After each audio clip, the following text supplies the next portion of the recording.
Bison phone. It just arrived today. I will just open it. Like Therese? Yes? No, no. Yeah.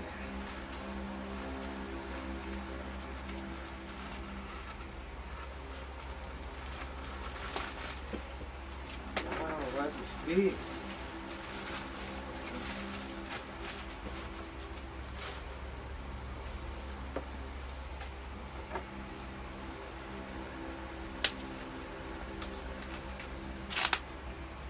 Yeah, careful, okay. No.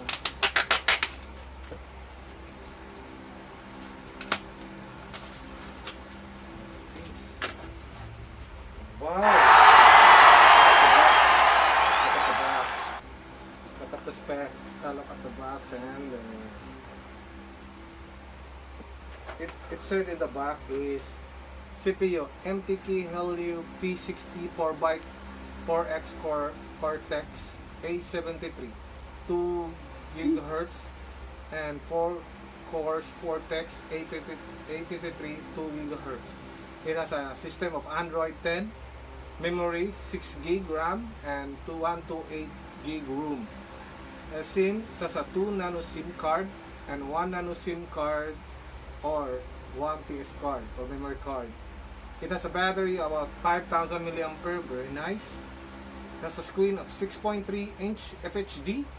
It can 1080 to 340 pixels.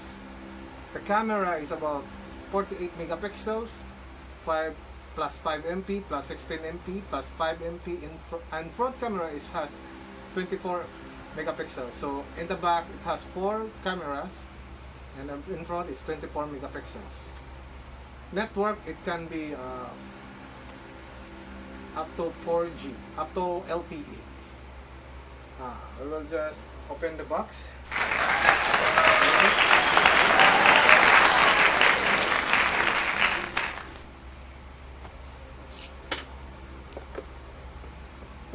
Oh, wow!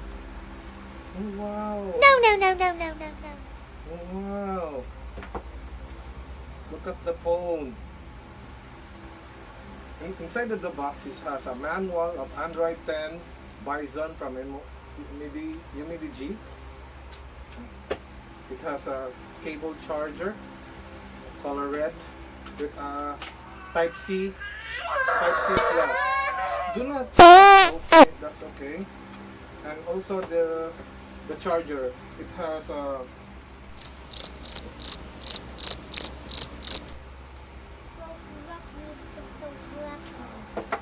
And then that's it.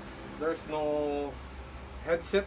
It's just only a charger and the cable, and then the unit itself. Wow, the unit itself, it's so it has quality built in. Look at the unit. It's a nice to test it and review it to test this phone.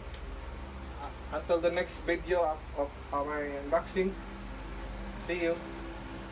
Bye. Don't forget to subscribe Daddy GP and Teresi TV. You said don't.